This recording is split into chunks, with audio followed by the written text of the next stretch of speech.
We are the Church of the Good Shepherd, CGS Philippines, and you are welcome. We invite you to like, share, and engage with our live stream. Calling all disciples, let us grow together. Join our online classes and learn how to live and engage in our life class process. To all potential leaders of Christ, get involved in our School of Leaders 1, 2, and 3. Prayer is our weapon. Be part of our daily morning prayer every day at 5 o'clock. Corporate morning prayer via Zoom every first Friday of the month. In-person corporate prayer every last Monday of the month. Leaders of this generation, engage in our leaders meeting with our senior pastor, Pastor Rami Hinares Jr., every Tuesday at 7 p.m. Indeed, we are unstoppable, and the church is getting bigger. Again, we are the CGS Philippines, and we have the vision.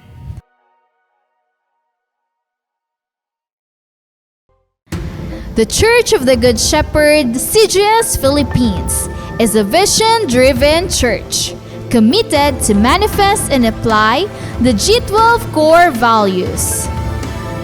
I am a true disciple, Christ-likeness and multiplying ministry. Caught by the vision. Understand, live, and transmit the vision. Committed to sell life. Evangelism, leadership development, and multiplication. Passionate spiritually. Devotional life, prayer and fasting, and holiness. Submission to authority. Love, honor, and respect my leaders. Commitment to time. Manage and invest my time for the kingdom. Lifelong relationship. Accountability and responsibility. I love equipping and training. Training is my happy hour. I am a leader of 12 disciples. I am born to multiply. Accomplishing church goal setting. I support, help, and fulfill the goals. I want to see my church grow. Pray, work, and invest. The importance of young people. I will prepare the next generation.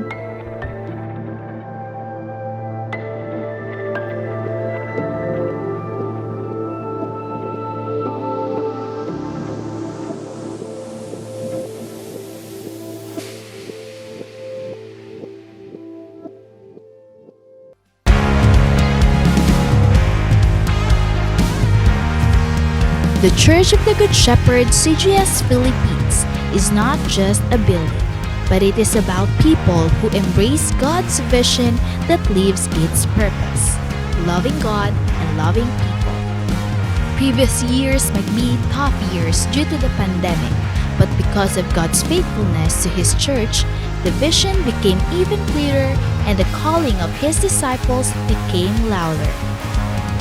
Through our online platforms, unexplainable breakthroughs become possible, and the church grows bigger and greater. With the help of God's vision manifested to His disciples and leaders, winning people became unstoppable, not just here in the Philippines, but also all around the world. Disciples, leaders, and pastors in different churches became one in spirit to continue to rise up and expand the territory of God's kingdom. As we celebrate and worship the Lord, more than 1,000 disciples woke up early at 6 in the morning for our online simbahay. And to further develop them, more people were involved in the process of discipleship. First in life class, where they learned how to live a life according to the will of God. After life class, To continue the works of God's vision, disciples were trained and equipped through the School of Leaders 1, 2, and 3. Truly, God is faithful and He will not let the church stay ordinary. This year, as the vision goes further, some of the pastors and leaders began to go to the places reached by our online platform. Together with Pastor Rami and Pastor Adele, the church visited some places in the Philippines to connect and expand God's kingdom, the church, and His vision. All these things happens because pastors, leaders, and disciples in different churches and places are committed to prayer every morning and evening. The vision will never stop, and His people will never be silent. It is true, the latter house is greater than the former, where we are the church of the Good Shepherd, and we have the vision.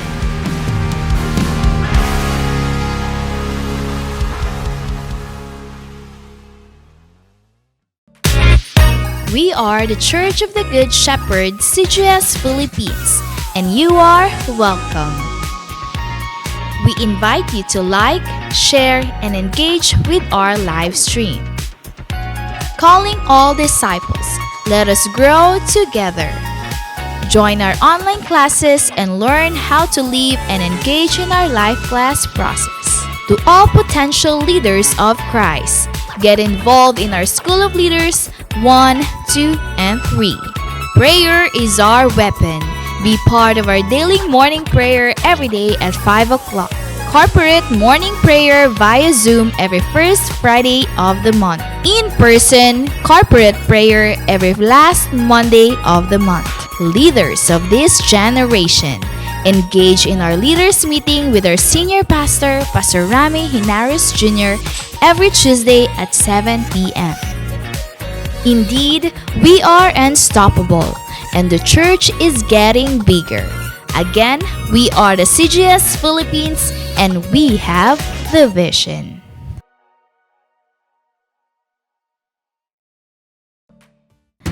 The Church of the Good Shepherd, CGS Philippines, is a vision-driven church committed to manifest and apply the G12 core values. I am a true disciple. Christ-likeness and multiplying ministry. Caught by the vision. Understand, live, and transmit the vision. Committed to sell life. Evangelism, leadership development, and multiplication. Passionate spiritually. Devotional life, prayer and fasting, and holiness. Submission to authority. Love, honor, and respect my leaders. Commitment to time. Manage and invest my time for the kingdom. Lifelong relationship. Accountability and responsibility. I love equipping and training. Training is my happy hour. I am a leader of 12 disciples. I am born to multiply. Accomplishing church goal setting. I support, help, and fulfill the goals. I want to see my church grow. Pray, work, and invest. The importance of young people. I will prepare the next generation.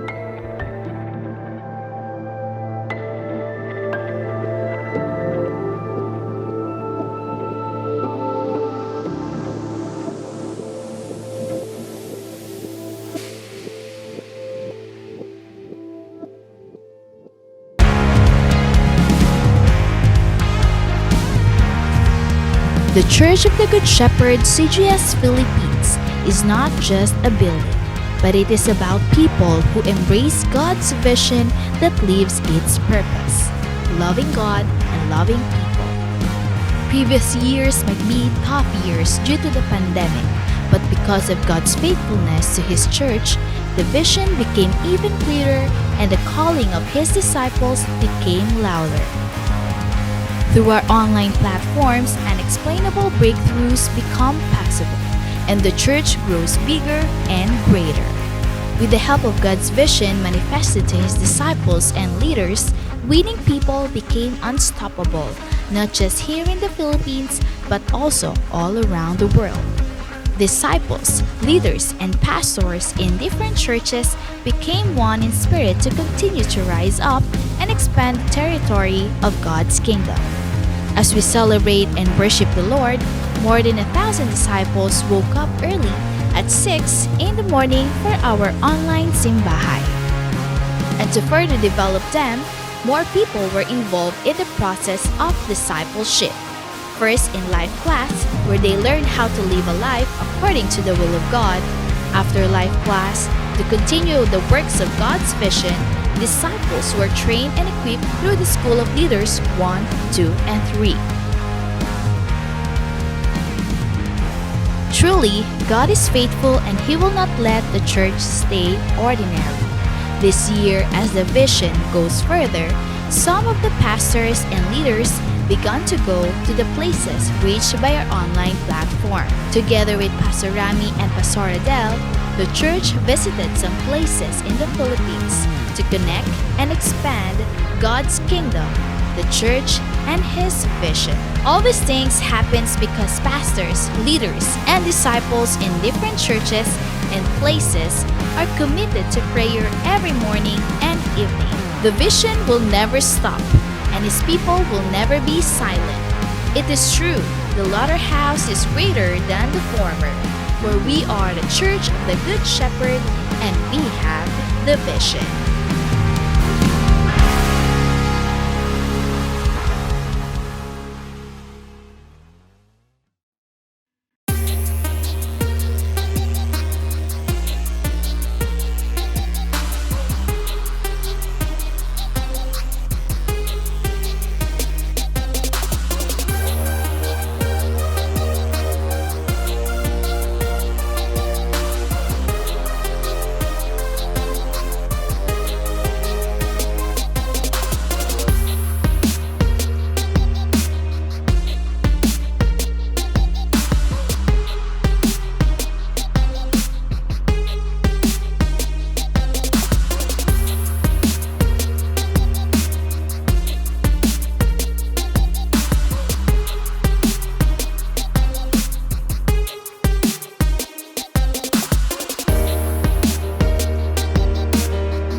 Magandang umaga muli sa ating lahat at welcome sa ating morning simbahay. Welcome sa lahat nating mga pastors, mga leaders, mga disciples, mga cell group members natin ay ating wini-welcome sa oras na ito. At ating wini-welcome lahat ng mga faithful nating mga kasama every Sunday simbahay natin. Welcome sa mga nanay, mga tatay at sa lahat ng mga kabataan na kasama natin dito na gumigising na maaga upang sambahin ang Diyos natin sa Espiritu at katotohanan. At saang sulok man kayo mga kapatid, we really appreciate your presence even in online platform. Nasa provinces ng Luzon, Visayas at Mindanao, saang cities man kayo, welcome po. At sa lahat ng mga abroad natin, welcome sa lahat nating mga kababayan na Pilipino na nasa iba't ibang sulok ng mundo kasama sa ating online simbahay. At we're really grateful na kung saan ay patuloy nating binibigyan ng honor ang Diyos natin na buhay. Kaya sa ating pagsisimula mga kapatid, tayo po ay dumako sa panalangin. Dakilang Diyos na makapangyarihan sa lahat, nagpapasalamat kami sa presensya mo sa oras na ito. Salamat o Diyos sa paglingap mo sa amin sa mga nakalipas na araw at malaya kami na makapagsamba sa iyo sa Espiritu at katotohanan at ginagamit mo ang online platform upang makapagministeryo sa mga anak mo, sa mga tao na nasa iba't ibang lugar. And we really appreciate, O God, sa presence mo sa oras na ito. Saan mang dako ang aming mga kapatid, alam namin, Panginoon, na sila'y naabot through your presence. I pray blessing sa lahat ng mga narito, Panginoon. Patuloy mong pagpalain ang aming pagtitipon even though we are in different places, O God. Sa iyo namin pinagkatiwala ang lahat sa dakilang pangalan ni Kristo Jesus. Amen and amen. Sabay-sabay po nating papurihan ang ating Panginoon.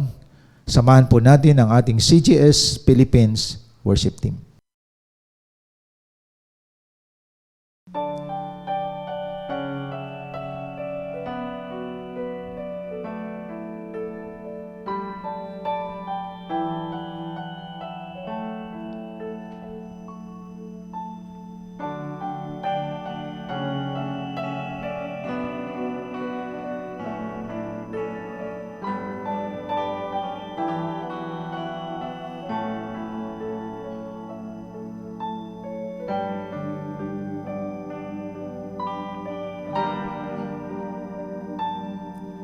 Katapatan mo, O Diyos, tunay at dakila. Ang pag-ibig mo'y wagas at walang kapantay. Sa aming puso, sa aming buhay, papurit pagsambay bukas noon, ngayon, magpakilanman, luwalhatiin ka.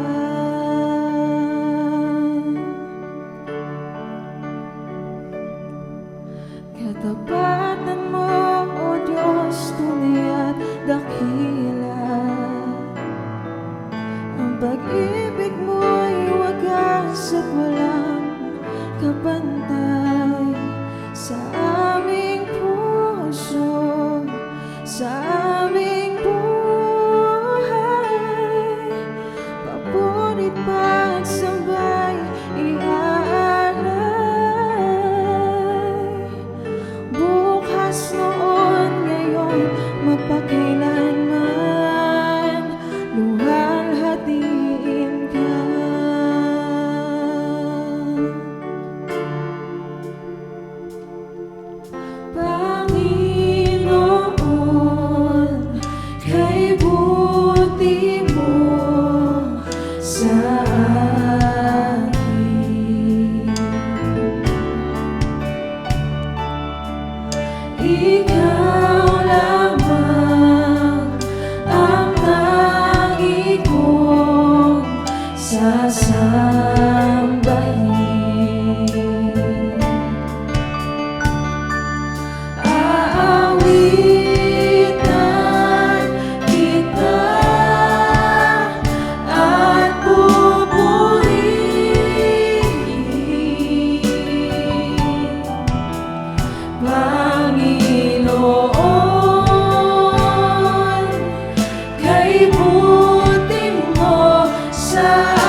Nagpapasalamat po tayo sa mga mensahe ng awitin na ating narinig mula sa CGS Philippines Worship Team at sa ating po mga kapatid na nandito ngayon ay naging bahagi na ng buhay natin ang manatili kung saang lugar man tayo. Wala tayong gagawin dahil oras ito ng ating pakikinig sa salita ng Diyos.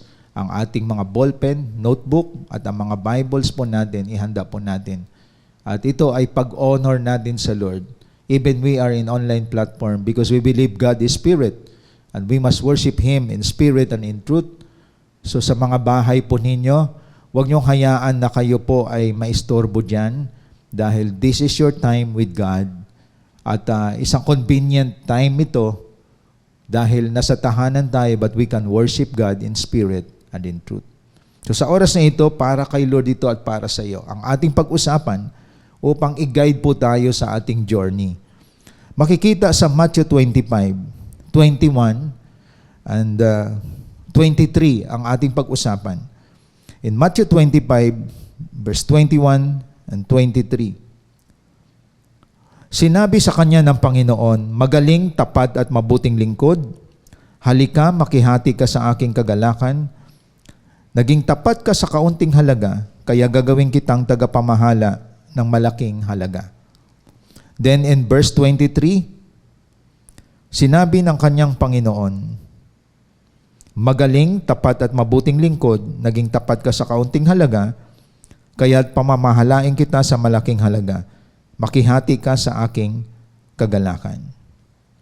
Now, upang maunawaan natin ang konteksto nito, isang parable siya. May isang mayaman na pinamahalaan niya sa tatlo ang kanyang kayamanan. Ang isa binigyan niya ng 5 talents, sa Tagalog 5 salaping ginto, 5,000 salaping ginto, ang isa 2,000 salaping ginto, at ang isa 1,000 salaping ginto. Yung isa na may 5,000 salaping ginto, pagbalik ng kanyang master, tumubo pa ito, lumago. At ganun din ang may 2,000 salaping ginto, tumubo ito at lumago. At sa kanilang ginawa, sa tatlong ito, 2 ang in-appreciate ng Lord. Kaya sinabi niya doon sa una, magaling, tapat at mabuting lingkod. Ganun din ang sinabi niya sa pangalawa, magaling, tapat at mabuting lingkod, naging tapat ka sa kaunting halaga, pamahalain kita sa malaking halaga. Same ang kanyang statement doon sa may isang tao na pinalago ang 5,000 talent, ganun din sa may 2,000 talent. Ibig sabihin, pagbalik ng may-ari, nag-grow, lumago yun.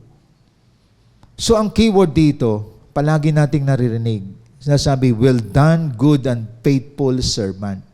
Ibig sabihin, ang salitang faithful ay napakahalaga sa Diyos. Na anumang pinagkatiwala sa atin, pinapalago natin yon. Ganon din sa isa. Sinabihan niya ng well done, good and faithful servant.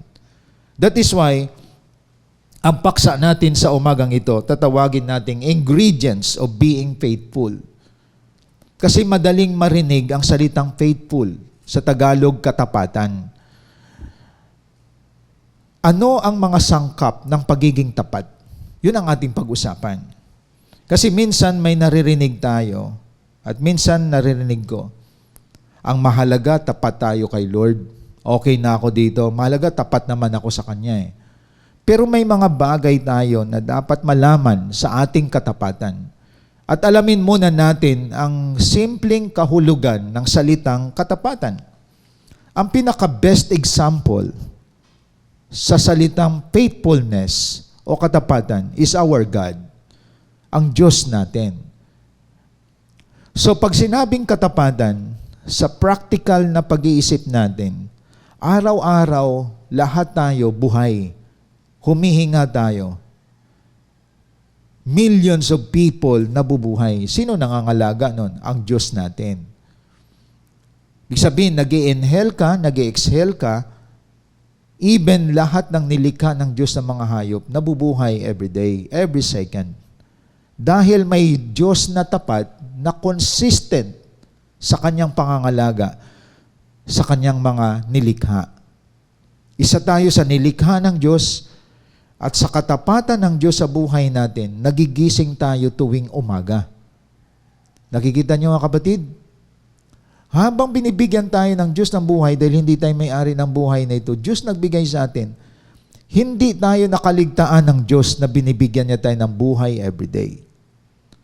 Lahat ng may buhay nasa pangangalaga ng Diyos. At ang Diyos ay hindi siya nakakalimot. Hindi siya makakalimutin. At ang Diyos natin, consistent siya. Na ikaw at ako, biro mo, ang daming tao sa buong daigdig, sa buong mundo, ando ng pangangalaga ng Panginoon. Because He is God. Ang tawag nun, katapatan ng Diyos. Siya ay tapat. Kahit ang makasalanan at ang matuwid, papapansin po natin, binibigyan niya ng hangin, binibigyan niya ng araw, binibigyan niya ng ulan, every day, every second. So kahit itong wicked na to, hindi marunong mag-appreciate sa Lord, sustain ang katapatan ng Lord. May sikat ng araw, may ulan, may hangin, may pagkain. Ganon din sa righteous. Pero ang kaibahan ng mga righteous, may special grace ng Lord. Bakit? Bakit sinasabi ko, special grace ito ni Lord? Kasi itong mga righteous, binibigyan ng hangin, binibigyan ng hininga ng Diyos. Special kay God. Bakit? May salvation dahil kay Jesus Christ. Yung mga wicked na tao, hindi marunong magpasalamat, mag-appreciate sa Lord, binubuhay pa rin ng Panginoon. Ang tawag noon, common grace. Pero wala silang special grace kay God dahil wala silang kaligtasan. Pero kung tingnan natin, dinidistribute ng God ang hininga. Binibigay niya ang pangangalaga sa lahat ng tao. Kaya ang kaibahan mo lang, may Savior ka.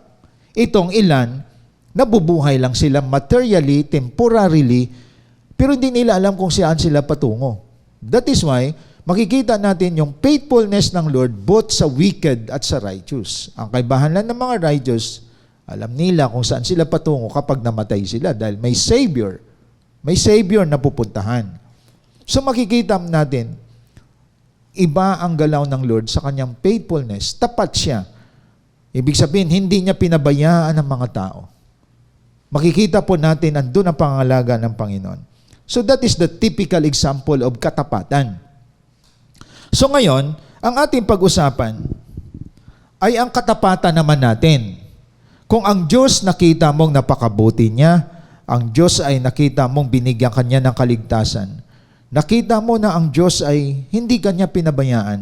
Before, sarado utak mo. Nabuksan ka ngayon. Nang naligtas ka, nabuksan ang spiritual life mo, nabuhay ka. Sa spiritual life mo na dati patay, nakita mo napakabuti ng Diyos. Sa kabila ng makasalanan ako, binago niya ako, niligtas niya ako. At ngayon, nakikita mo ang mga maliliit na bagay, galaw ng Diyos yun sa buhay mo. Nagkaroon ka ngayon ng kapayapaan, kapanatagan, direksyon ng buhay, at kaligtasan.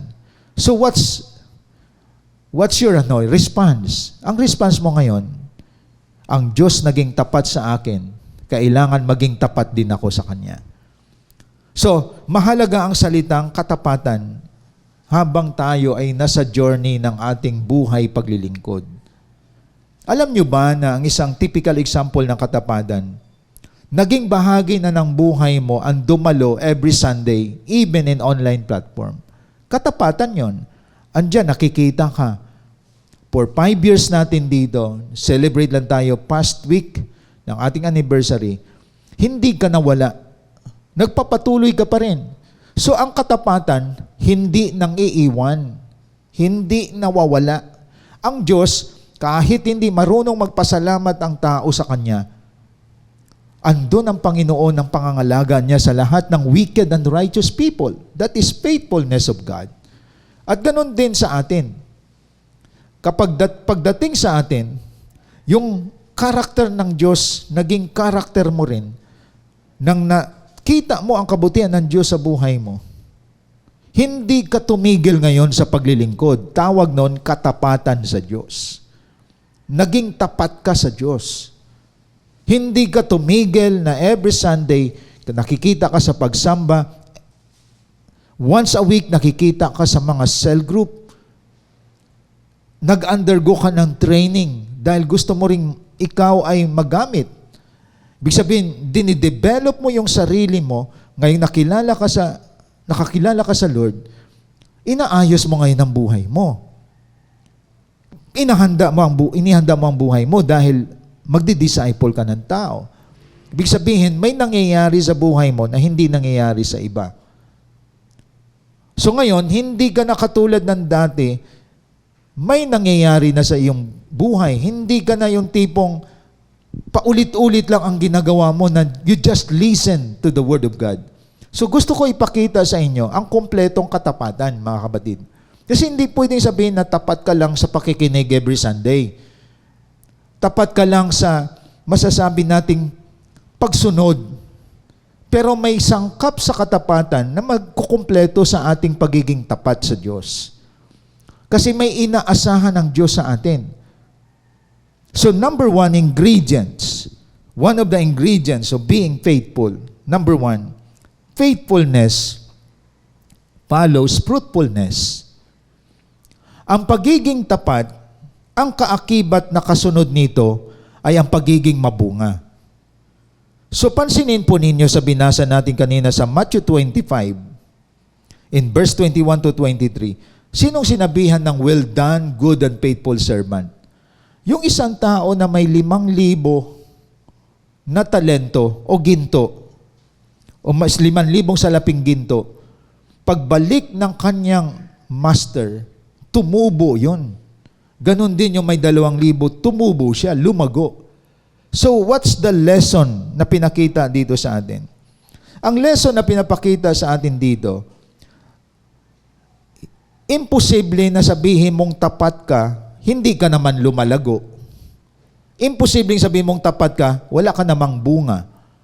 Ibig sabihin, ang totoong tapat, merong fruitfulness. Nagbubunga ka ng sagana. Hindi pwedeng putulin ang isang peraso lang ng Biblia dyan sa Matthew 25:21. Dapat alamin natin din ang correlation nito. Anong sinabi sa John 15:5? In connection sa John 15:5, kung tapat ka sa Diyos, nakikita sa iyong John 15:5. Ano sabi? Ako ang puno ng ubas at kayo ang mga sanga. Ang nananatili sa akin at ako sa kanya, ang siyang nagbubunga ng sagana, sapagkat wala kayong magagawa kung kayo'y hiwalay sa akin. So, i-connect natin doon sa Matthew. Ang iba kasi binasa lang yung Matthew 25 mahalaga, tapat ako sa pakikinig sa Diyos. Hindi binasa ang John 15:5. Kaya ang iba ngayon, puro tenga. Hindi pwedeng habang buhay kang tenga. Dapat naging bibig ka din at naging kamay. Ibig sabihin, pag napakinggan mo ang salita ng Diyos, bibig ka na nagsasalita din sa iba, dalhin sila sa kaligtasan para maging mabunga ka. At gamitin mo rin yung kamay mo para abutin ng ibang mga tao. So makikita natin, may nangyaring development, may nangyaring improvement sa buhay mo, kaya ka may tenga para gamitin mo yan pag nagsalita ka sa iyong napakinggan. Yun ang composition ng katawan natin. Kaya tayo may 2 tenga, ang 2 tenga na yan, basic yan, nakikinig ka. Pero hindi habang buhay, ang bibig mo ay nakasara. Ang lahat ng napakinggan mo, ibabahagi mo ngayon yan sa iba. At pag nabahagi mo yan sa iba, nabuksan sila sa katotohanan, then magkakaroon ka ng fruitfulness. At yan ang nangyari sa ating anniversary for 3 years of our face-to-face. Yun ang report natin. Bakit nakagather tayo ng thousands of people at ang iba wala pa ron, ang iba nasa ibang lugar, nasa ibang bansa? Why? Ang iba ayaw nila tenga forever. Nag-share sila, binahagi nila ang gospel through their cell group, through online platform. Ginamit nila ang kamay nila, nagsaswipe sila sa paghahanap sa mga taong kailangan ng kaligtasan. Huwag niyo hanapin buzzer. Huwag niyo hanapin mga kritiko. Kasi marami dyan sa online. Focus tayo sa mga taong kailangan si Jesus Christ. So, ito sinasabi ko, hindi ka bang buhay na tenga dyan? Na every Sunday, puro ka lang pakikinig. Ang iba ginamit ang kamay, nag-invite. Ang iba ginamit ang bibig. So, iyon ang ibig kong sabihin. Ang totoong may katapatan, ang sangkap ng katapatan ay fruitfulness. Hindi tapat yon na nakikinig ka lang. Tapat ka makinig. Pero hahanapin ni Lord sa iyo ang bunga. Dahil ang sabi dito, ang nananatili sa akin at ako sa Kanya, ang siyang nagbubunga ng sagana. Kita niyo mga kapatid, nagbubunga ka ng sagana. Wala kayong magagawa kung kayo'y hiwalay sa akin. Bakit importante ang bunga? Kasi pag wala kang bunga, hindi totoo na nakaugnay ka kay Kristo. Kasi sabi ni Jesus Christ, wala kayong magagawa kung kayo'y hiwalay sa akin. So mahalaga sa isang tao na nakakilala sa Diyos, hindi lang katapatan. Ang kasunod nun, fruitfulness. Merong bunga, may prutas na nakikita sa buhay mo. So nakikita natin ngayon, mga kapatid, hindi tama na sabihin mo, mahalaga. Ako, 30 years na kay Lord, tapat ako sa Kanya, nagpipray ako. Nakikinig naman ako sa mensahe. Question, saan na yung bunga mo? Saan na yung binigay ni Lord sa iyo na kakayahan na pinalago mo? Yun ang hinanap ni Lord ngayon sa 3 tao dito sa Matthew 25. Yung isa-isa, binigyan ng 5,000 talents of 5,000, lumago siya. Kaya siya ang in-appreciate ni Lord. Well done, good and faithful servant. Ganon din sa 2,000 na binigyan, pinalago niya rin. Ang isa maliit na nga, tinago pa niya eh. Anong tawag sa kanya ng Lord? Kung basahin niyo ang context ng Matthew 25, tamad ang tawag sa kanya ng Panginoon. Wicked. So, ibig sabihin, si Lord hindi siya natutuwa na tapat ka lang pero hindi ka naman nagbubunga. No? Mapapansin natin yan sa Matthew 25. Kung ating balikan, sa Matthew 25, in-appreciate ni Lord yung sa verse 21, nag-appreciate siya sa may 5,000. Ganon din sa verse 23. Pero sa isa, sabi niya sa verse 24 dito, lumapit ang tumanggap ng 1,000 salaping ginto. So nag-excuse pa siya. Alam ko pong kayo'y mahigpit at pinipitas ninyo ang bunga ng hindi ninyo itinanim at inaani. Ang hindi ninyo inihasik. Natakot po ako. Kaya binaong ko na lang sa lupa. Ito yung larawan ng mga Kristiyano na walang ginagawa sa church. Ito yung mga tungangers. Ito yung mga tao na magaling lang magsalita pero walang bunga. At ang kanyang reason, binaon niya sa lupa ang salaping ginto. Alam niyo ba anong sagot ng kanyang amo? Verse 26, sumagot ang kanyang Panginoon, masama at tamad na lingkod. Ayaw nating marinig yon. Lazy and wicked. Ibig sabihin, ayaw ng Diyos na ikaw at ako ay walang mga bunga. Ibig sabihin, meron sa iyong potential, may ability ka, may skills ka, nais ng Lord na lumalago yan para sa Kanyang kaharian. Kaya may mga skills sa computer, sa gadget, ginagamit nila to reach out people. Hindi ginagamit ang skills mo ni Satanas. Skillful ka nga sa computer. Magaling ka sa computer. Pero scatter ang iyong pinagkaabalahan. Online games, online sugal. Di ba? Kaya scattered ngayon ang utak mo. Kaya mapapansin natin mga kapatid, ang galgaling sa computer, winawasak naman ng demonyo ang buhay nila. Ang computer, ang gadget, ginagamit para abutin ang mga naliligaw na landas. Kasi ginagamit din ng dyablo itong online platform para sirain ang gawain ng Diyos. At dapat, alam mo, kung paano gamitin din yung gadget mo, ang skills mo, ang talino mo, para sa Panginoon. Isipin mo, mga nanay nga natin, di ba? Underdog yan, mga nanay natin. Hindi marunong sa online. Underdog sila. Kumbaga sila yung talo sila ng mga kabataan. Pero sila nagmo-multiply. Kasi walang pagalingan din dyan sa online.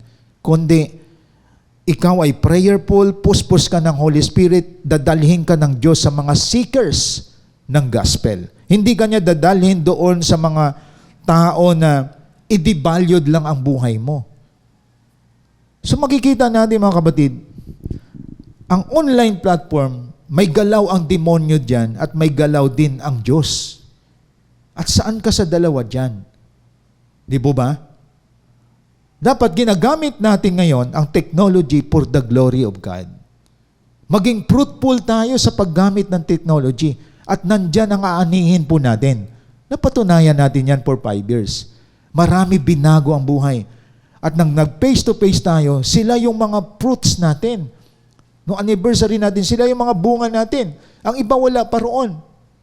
So mapapansin po natin, saan mo man dalhin ang vision, mapa-online man o mapa-face-to-face, if you are caught by the vision, then there is fruit in your life because you are faithful. And that is the legacy you can leave to the next generation. Nakita niyo mga kapatid? Yun ang legacy na maiwan mo sa next generation. This is my fruits. Hindi mo pwede maiwan ang legacy mo na I am faithful. Where is your fruit?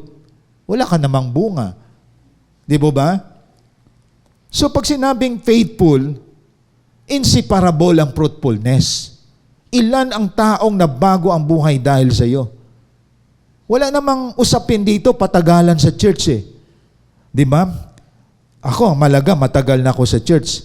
Matagal ka ng problema ng church kapag wala kang bunga. Di po ba? Alam niyo bang karamihang matatagal sa church? Problema ng church. Matagal ng problema ng church. Bakit? Kahit anong tagal mo sa church, kung wala kang bunga, walang sinabi ang Diyos na i-appreciate niya tayo. At tandaan po natin, God aspire for you to be fruitful. Very clear sa John 15:5, mga kapatid. Kasi yun ang tanda na connected ka kay Jesus Christ. That is why fruitfulness is one of the ingredients of faithfulness. Kapag tapat ka sa Diyos, hindi ka lang tapat makinig. Aspired to be what? To be a fruitful person. Na hindi ka lang tenga, bibig ka someday.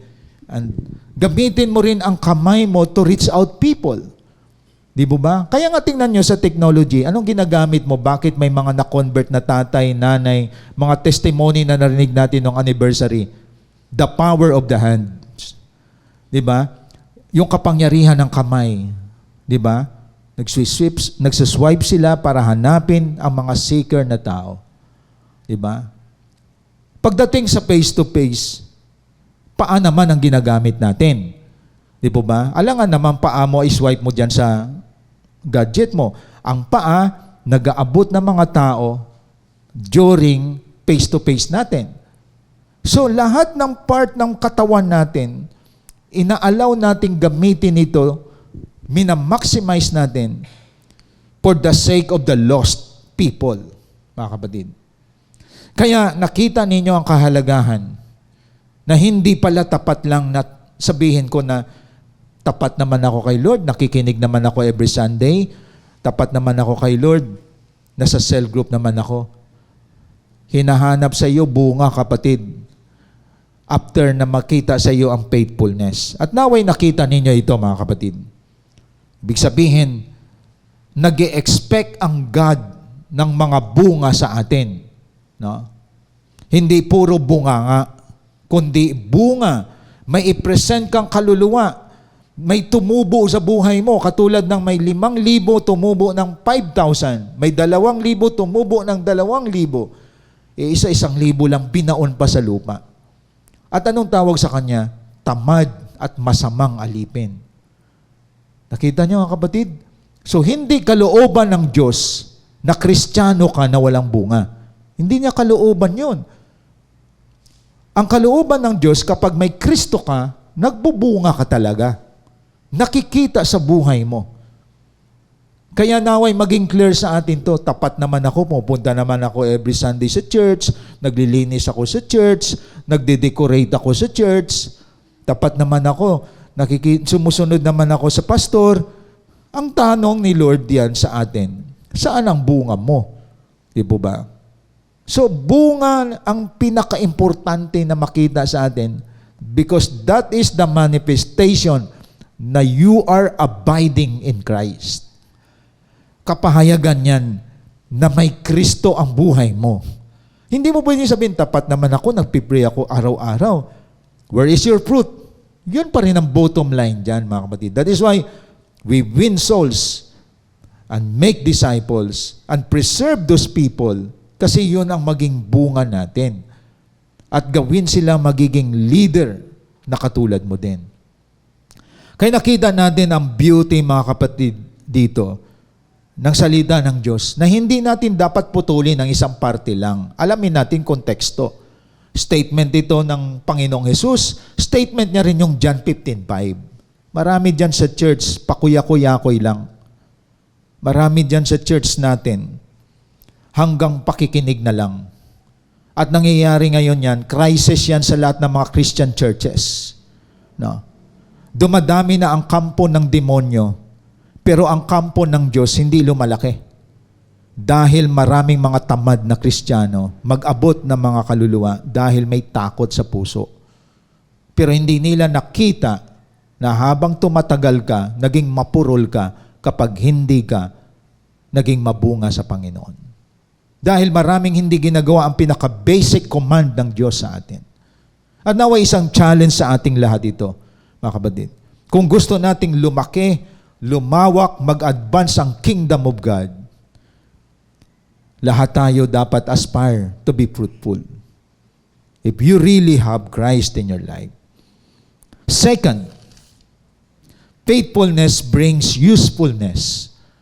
So ang isa sa mga sangkap ng pagiging tapat ay hindi lang pagiging mabunga, kundi kung tapat ka, you are useful in the kingdom of God. Ginagamit ka. Like what I said, hindi ka lang puro tenga. Hindi ka lang nagiging bibig at nagiging kamay, kundi naging paa ka din.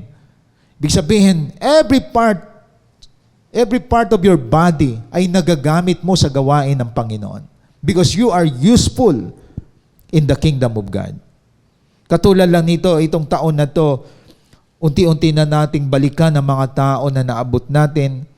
At the same time, hindi lang tayo winning soul. Hindi lang tayo consolidate disciple, but we need to be sent out. Napapadala tayo sa mga mission. You are useful. Nagagamit ka. No? So, it's not faithfulness if you are useless. Hindi katapatan yon, mga kapatid. That is religiosity. No? Dapat naging masipag po tayo na ginagamit sa ubasan ng Panginoon. So, tandaan po natin, meron kang cycle of development, improvement, movement in your life because you allow yourself to be useful. So, pag sinabing useful, dati listener ka na lang. Listener ka na lang ng listener. Dati yon. Ngayon, you are doer of the word. Ginagawa mo na yung napakinggan mo ngayon. So, nagiging applicable na sa iyo ang salita ng Diyos. Dati, receive ka lang ng blessing, receive ka lang ng kagalingan ng sakit, receive ka lang palagi ng mga sagot sa mga pagsubok sa buhay mo. Maraming ganon ang mindset ng mga Kristiyano. Noong nakilala nila si Jesus Christ, hindi nila namamalayan, immaturity stage yon. Sa una, i-allow ng Lord kasi bago ka pa lamang. May problema ka, may pinagdaanan ka, pero hindi na tama yon. No? Tumanda ka na, puro pa rin problema ang pinagdaanan ang iyong kinukwento. Hindi ka na nakapag-win soul, hindi ka na nakapag-disciple. 5 years ka na, 10 years ka na, 15 years ka na sa paglilingkod sa Lord, pag tinanong ka, bansot ka pa din. Hindi ka pa din nagagamit sa pag-akay ng kaluluwa. Ito, 1 year pa lang. Madami nang nabago buhay, cell group leader na. Ikaw, madrama pa rin buhay mo. Tapos, paurong ka pa din. Marami kang complain, marami kang reklamo. That is not development of being a Christian, mga kapatid. Pag sinabi development, may improvement. Dati palagi kang natitisod. Siyempre, bata ka pa eh. Di ba, tingnan yung mga bata. No? 1 to 5 years old, palaging nabubunggo yan, natitisod, bumabangon. Pero pag elementary ka na, high school ka na, you're strong. Naiwasan mo na yung makakapinsala sa katawan mo. Ganon ang flow ng pagiging isang Christian o disciple. Dati matampuhin ka, maramdamin ka. Ngayon, naging strong na yung emotion mo, naging strong na ngayon yung intellectual mo. You understand everything. You know how to handle mga paninira sa iyo. But you continue to fight for the battle. Sa journey ng paglilingkod mo sa Panginoon. May mga struggle ka sa buhay, but you know how to overcome it. Nagmamature ka na eh. At ngayon, dahil sa na-develop ka sa discipleship, naging leader ka, ang tawag nun, you become a useful person. Dati, inaalalayan ka. Dati, kinakounsel ka pa. Dati, pinapatibay ka pa. Ngayon, ikaw na nagpapatibay, ikaw na ang nagka-counsel, ikaw na ngayon ang nag-guide sa mga tao. Why? You allow yourself to develop, to improve, to have movement. From listener, naging doer of the word ka. Dati, i-attendee ka lang ngayon, cell group member ka. Ngayon, you are now a leader. And you are not satisfied to be a leader, but now you become a leader of leaders. So makikita natin, listen to this mga kapatid. Even sa mga pastor na nandito. No, importante na lahat tayo nagpapamentor. Importante na may nag-guide sa atin to develop ourselves. Kaya nag-expand ang gawain, nag-expand ang church, lumalago ang church. Kapag nakita natin ang tamang estratehiya ng paglago ng isang church, mga kapatid, na hindi ka tinawag lang ng mga na maging member ng church. Tinawag ka na magiging disciple and become a leader of the church. Tulungan mo yung pastor upang ang gawain ng Diyos lumaki, lumawak, marami ang mabago ang buhay. Because the pastor cannot do it alone. Kailangan ng pastor ng mga teamwork. Ka-team niya ang kanyang mga disciples, ang mga leaders niya. At doon ang Lord mag-glorify ang kanyang pangalan. Mga kapatid, kung lahat ng nakaupo dyan sa church ay mga useful people, ibig sabihin, wala nang magnanakaw, wala nang mga drug addict, wala nang palamura, wala nang nanigarilyo, wala nang naninira sa kapwa. That's the reason why all of us are vigilant to win souls and make disciples, to change the lives of many people. Wala nang nagpuput down sa bawat isa. Lahat minamahal na si Lord. Nakalimutan niya niyang siraan kapwa niya. Minahal niya na si Lord eh. Nakita niyo mga kapatid? Dahil sa ngayon, rampant, siraan dito. At the same time, murahan dito, paninira dito, backbiting dito. Mga kapatid, alam niyo, bottom line yan. Hindi minamahal ang Diyos. Hindi naging useful sa church. Na even inside of the church, may mga naninira. Kaya ang atake ng kalaban, inside and outside. Hindi kasi alam ng bawat isa kung ano ang papel niya sa mundong ito. If you know your role bilang isang Kristiyano at disciple, you are useful in the kingdom of God. Kaya kung hindi ka nagagamit ng Diyos, gagamitin ka ng dyablo. To destroy, to ruin the lives of other people. Yun ang tandaan po natin. Tandaan natin mga kapatid, naging useful ka because you are faithful. And it is impossible to be faithful but you are useless. That is why inseparable ang usefulness sa faithfulness. Ang taong tapat sa Diyos, nagpapagamit sa Diyos. Hindi yung tapat ka sa Diyos, ginagamit ka ni Satanas. Diba? Tapat naman ako sa Lord, nagpipray naman ako. Then after that, sisiraan mo kapwa mo. Hindi pwede magsama si Satanas at ang Diyos, mga kapatid. So hindi mo pwede akapin yung dalawa.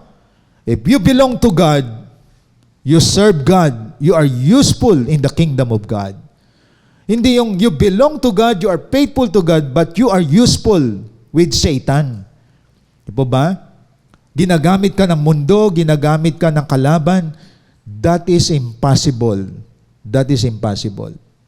And that is not the life designed by God to us. Kaya pag sinabi faithful, isa lang ang binibigyan mo ng katapatan, mga kapatid. Isa lang ang pagiging tapat mo sa nagbigay ng buhay at kaligtasan sa iyo. And that is our God. Sabi nga sa 2 Timothy 2:21, anong sabi sa 2 Timothy 2:21? Tingnan po natin dito. Tapos lahat tayo mga vessels for honor, supposed to be. Di po ba? Ang sino mang lumalayo sa kasamaan ay katulad ng sisidlang natatangi. Malinis at karapat-dapat gamitin ng may-ari para sa lahat ng mabubuting gawain. So nasa Tagalog, very clear. Naging vessel tayo, naging isa tayo sa mga sisidlang natatangi. At dapat nakikita sa atin ang malinis at karapat-dapat gamitin ng may-ari. So the word gamitin ng may-ari, sino may-ari? Si Jesus Christ. Useful in the kingdom of God to be a vessel for honor. So dapat katulad tayo ng isang sisidlan na malinis na ginagamit sa kaharian ng Diyos. Mga kapatid, dapat nakita sa atin ang kabanalan, ang paglayo sa mga maling gawain upang gamitin sa kaharian ng Panginoon. Yun ang vessels for honor. Isang sisidlang marangal. Di po ba sa ating mga tahanan, pag may bisita, yung nakatago na pinakamaganda, ilalabas ng ating magulang para gamitin sa mga bisita natin. Kulturang Pinoy yan. So, ibig sabihin, tayo din mga kapatid sa ating paglilingkod sa Lord, that is why we train disciples and leaders to be a vessel for honor, to present our lives a living sacrifice to God, na lahat tayo maging effective, useful in the kingdom of God. So ginagawa natin to dahil sa katapatan ng Diyos, naging tapat din tayo ngayon sa paglilingkod sa Panginoon. We allow ourselves to be used by God. So lahat ng mga tapat, ginagamit. Hindi tapat yung hindi ka nagpapagamit. Sa halip na gamitin ka, sa halip na inihanda ka, lumalayo ka, umiiwas ka. Yun ang mga tao na they want to get something to God. Pero they don't want to be used by God. At hindi yun ang disenyo ng Diyos sa atin. Alam nyo, maraming Kristiyano, gusto pakabig lang. Gusto may makuha lang. Gusto matugunan lang yung problema niya. Immaturity yun. Kung nasa stage ka pa na ganyan, na 5 years ka na, 10 years ka na sa Lord. Tingnan nyo yung mga bata. Karamihang elementary stage, kahit high school stage, they want to get something. Pero kapag nasa prime age ka na, you want to give something. Kita nyo? Pag nagmamature ka, ayaw mong binibigyan ka lang palagi. Gusto mo namang mag-bless ng iba. So, ganun din sa stage ng ating journey dito sa paglilingkod kay Lord. Ayaw mo na ikaw lang palagi pinagpapala ni Lord. Kaya ka pinagpapala para pagpalain din ng iba. Kaya ka binigyan ng strength, ng wisdom ni Lord para gamitin mo to reach out people. Kaya ang iba, nagpapasalamat tayo dito sa nakakakita ng sinasabi ko na hindi sila habang buhay lang napabigat sa church. Sila ngayon, ang ganda kayo na makita ang church na 99% ginagamit sa loob. Nag-aabot ng mga souls, nagdi-disciple. Ang baliktad ngayon sa mga churches, 99% nakikinig na lang at hindi ginagamit. Kaya pagdating ng pagsamba, marami pa silya kaysa tao. Ayon. Kasi puro na-stuck sa tenga eh. Hindi na naging bibig. Naging bibig man, siniraan pa ang nasa loob ng church. Ginamit pa ni Satanas ang bibig. No? Kaya tandaan po natin, kapag hindi ka nagpapagamit, nag-aabang si Satanas para gamitin ka to destroy the kingdom of God. And don't allow that to happen in your life. Kaya tanungin mo sarili mo, sino ba gumagamit sa akin ngayon? Ako ba ay maximize na ginagamit ng Diyos? Na-maximize ko buhay ko para kay Lord? O ang buhay ko, hindi ko alam, ginagamit na pala ako ng kaaway. So be useful, mga kapatid. If you are faithful, be useful also. Because faithfulness brings usefulness. Hindi mo kayang maarok ang sinasabi sa Lamentation 3:22-23.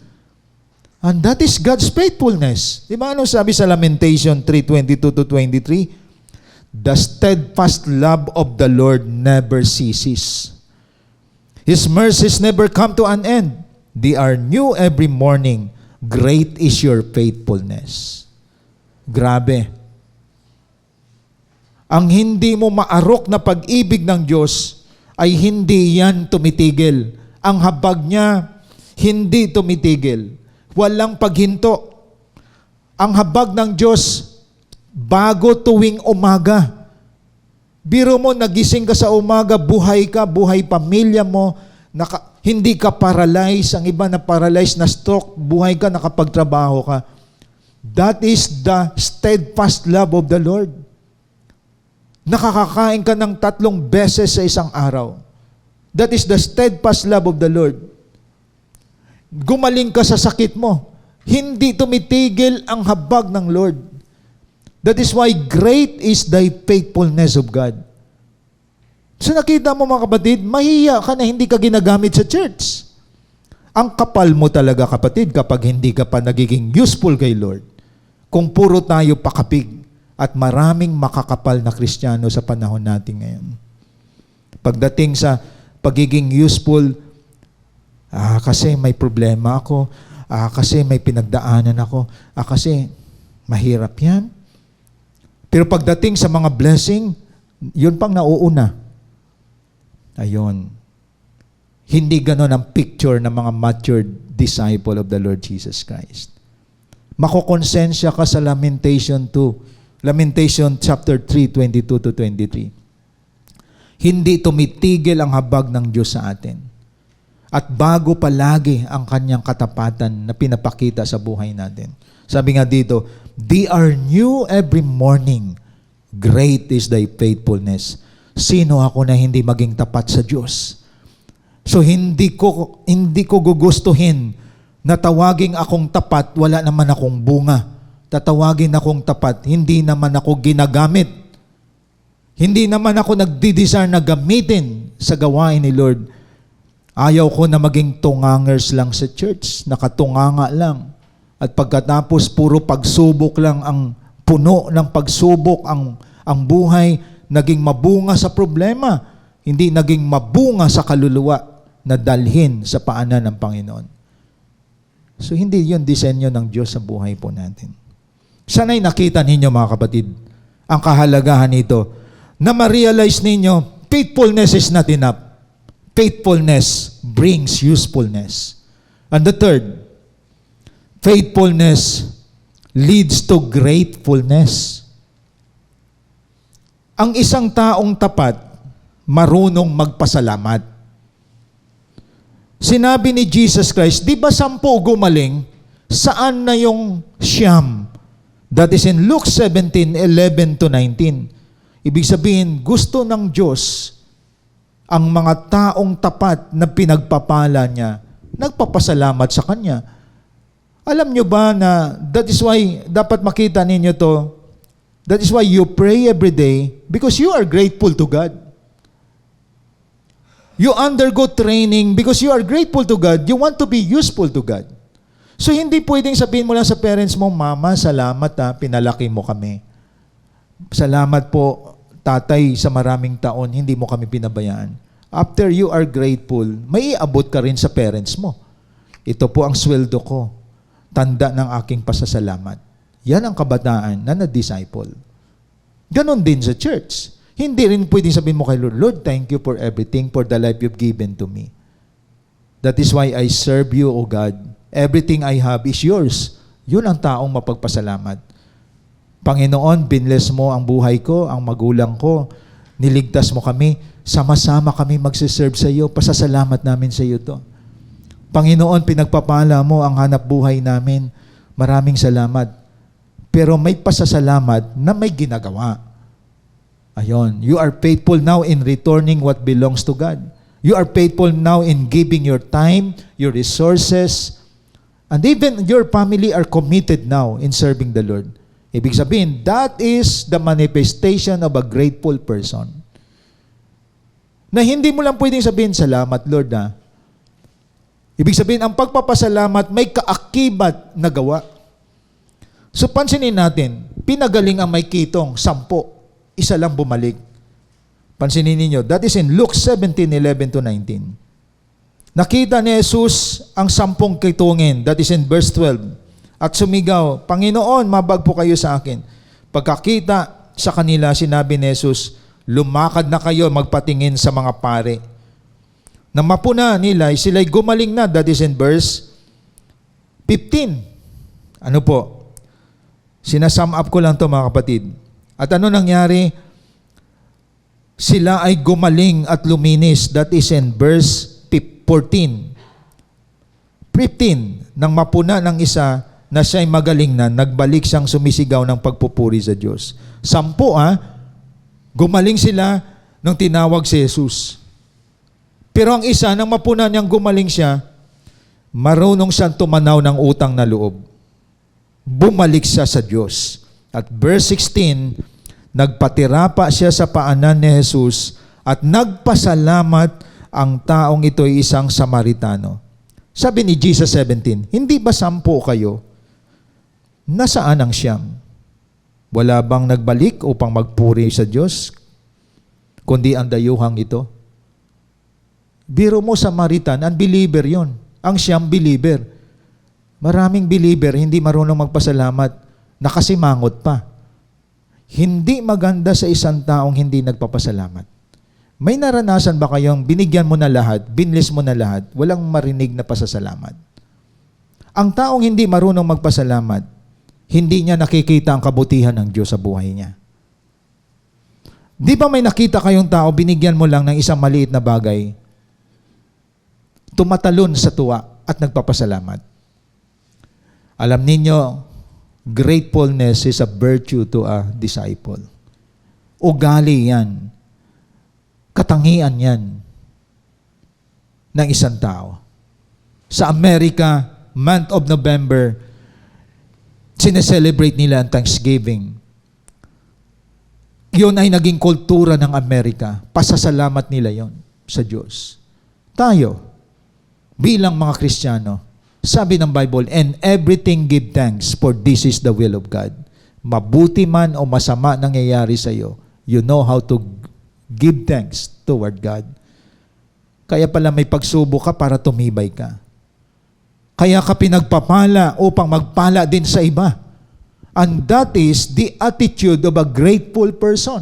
Because faithfulness leads to gratefulness. Kaya ka nagpapagamit ngayon sa Lord, kaya ka ginagamit ngayon ng Diyos. Kasi you are grateful to God. Everything you possess now, your talent, your skills, your resources, your time, your property, bahay mo, ginagamit kay Lord. Sasakyan mo, ginagamit mo para sa Lord. Resources na meron ka, binabahagi mo para sa Lord. That is the manifestation na you are grateful person. Marunong ka magpasalamat. Ang taong makasarili, tingin niya sa kanya lahat at wala kang maririnig sa bibig niya ng pasasalamat. Alam niyo, natutuwa ako sa mga CGS family natin. Naging kultura na nila ang magpapasalamat sa Diyos at sa mga lingkod ng Panginoon. Di po ba? Napapansin ko po yan. Why?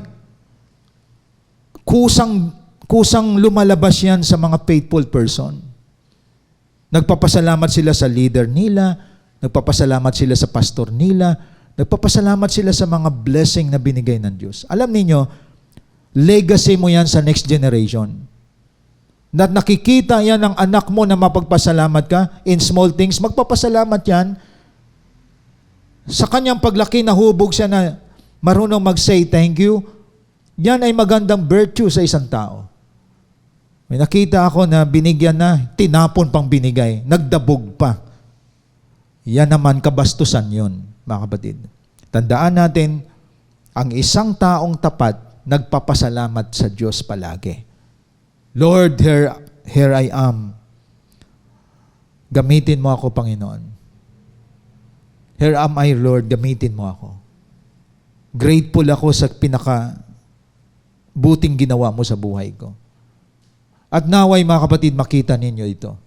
Napakahalaga ang sangkap ng katapatan. Kung meron tayong katapatan, hindi mo maiwalay ang pagpapasalamat sa Diyos. At naway makita tong tatlo na ito, fruitfulness, usefulness, and gratefulness. Mga kapatid, tandaan natin, kukunti lang sa panahon ngayon ang nagpapasalamat. Katulad ng 10, isa lang bumabalik para magpasalamat. At ang nagpapasalamat, katangian niya ng mga taong may Diyos ang buhay. Mga kapatid. Kaya tandaan natin, kulang ang salitang pasasalamat lamang sa nag-uumapaw na kabutihan ng Diyos sa buhay po natin. So beginning today, isama mo yan sa ugali mo, maging mapagpasalamat ka kahit may pagsubok sa buhay mo. Hindi lang mga good things sa buhay mo. Sa ating pagtatapos, faithfulness manifests the very things that complete what is needed to remain faithful. Naway makita ninyo to. Hindi pala sapat ang pagpapasalamat. Dapat nakikita, nagmamanifest ang mga importanteng bagay na to sa buhay ko. Na ang pagiging faithful pala, fruitful, useful, and grateful.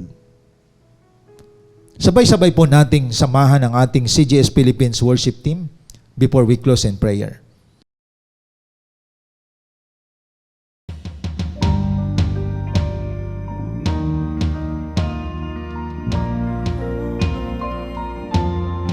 Faithful to the ages. Oh, we will remain faithful to you, Lord. Come on, church. God of Abraham, you're the God of covenant and faithful promises. Time and time again, you have proven you'll do just what you said. Though the storms may come and the winds may blow, I'll remain steadfast and let my heart learn when you speak a word, it will come to pass. Great is your faithfulness to me. Great is your faithfulness to me. From the rising sun to the setting sun, I will praise your name. Great is your faithfulness to me. Oh.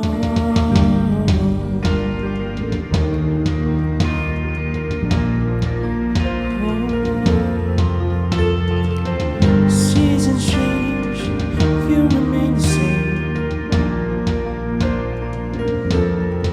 Let's hear. God from age to age, though the earth may pass away, your word remains the same. History can prove there's nothing you can do. You're faithful and true. Though the storms may come and the winds may blow, I'll remain steadfast and let my heart learn when you speak a word, it will come to pass. Great is your faithfulness to me. Great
put my faith in Jesus, my anchor to the ground, my hope and firm foundation.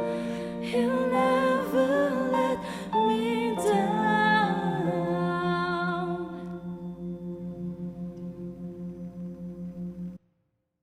Let us pray. Father God, salamat sa palaala mo sa amin na hindi sapat na sabihin kami ay tapat lang. Ang totoong tapat nagbubunga, ginagamit, at nagpapasalamat everyday sa kabutihang naranasan.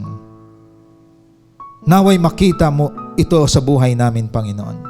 Lahat ng mga disciples, mga leaders, cell group members, attendees, lahat ng mga invites, all of us, O God, naway makita sa amin to.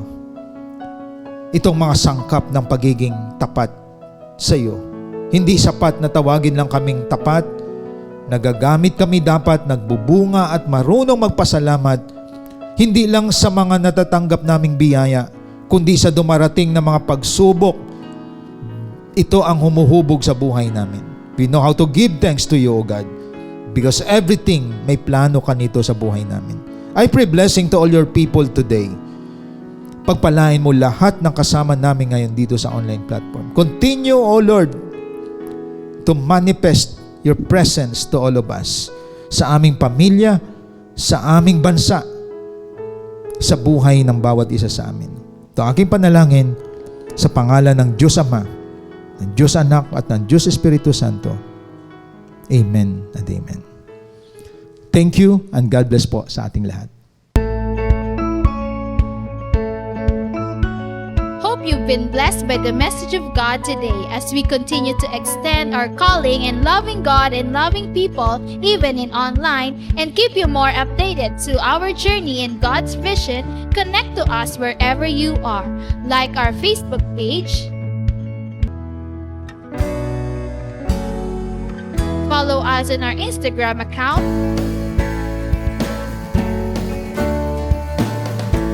and subscribe to our YouTube channel. Be a blessing and always be updated. Are you blessed? Now it's time for you to become a blessing online by sending stars to support our local church and take part in our LOT project. And be a cheerful giver through sending your tithes and offering to our GCash account.